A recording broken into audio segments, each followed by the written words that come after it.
বর্তমান সরকারের কথা একটা, সবার আগে বাংলাদেশ। বর্তমান সরকার মালয়েশিয়া এবং চীন সফরে উনি বাংলাদেশের জন্য অর্জন নিয়ে করে আসছেন, ব্যক্তিগত কোনো অর্জন করেন নাই, তিনি দেশের মানুষের জন্য অর্জন করেছেন। আর আমাদের সামনে কমিটির ধারাবাহিক প্রক্রিয়া, কমিটি হবে আর একটা কমিটি হবে, এটা স্বাভাবিক প্রক্রিয়া। আর এই সরকার বাজেট দেওয়ার পরে বাংলাদেশ আপনি দেখতে পাবেন, প্রতি বছর আপনি দেখছেন বাজারঘাটের দ্রুত ঊর্ধ্বগতি বেড়ে যায়, জিনিসপত্রের দাম হাতের নাগালের বাইরে চলে যায়। কিন্তু এবার বাজেটের পরে এখন পর্যন্ত মার্কেট হাতকয় সীমার মধ্যে রয়েছে, মার্কেটের সকল দ্রব্যমূল্য। ঠিক। আচ্ছা, সরকার প্রায় 3 মাস শেষ করেছে, আর একটু বেশি। একটা দল তারপরে অপপ্রচার চালিয়ে যাচ্ছে যে সরকার দেশের জন্য কিছু করছে। এই দলের উদ্দেশ্যে কি বলবেন? আসলে এই দল কখনো বাংলাদেশের দল ছিল না, এই দল বাংলাদেশের পক্ষের শক্তির দল না। তাই বাংলাদেশের মানুষের দুঃখ কষ্ট সুবিধা অসুবিধা বোঝার ভাষা এদের নাই। মানুষ ভোটের মাধ্যম দিয়ে এটা প্রমাণ করে দিয়েছে।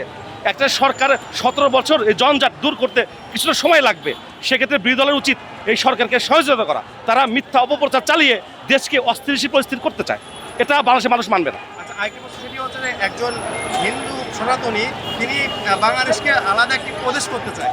আমরা দেখেছি সেটি আওয়ামী লীগের একজন নেত্রী ছিলেন সাবেক, এবং একজন অ্যাডভোকেট।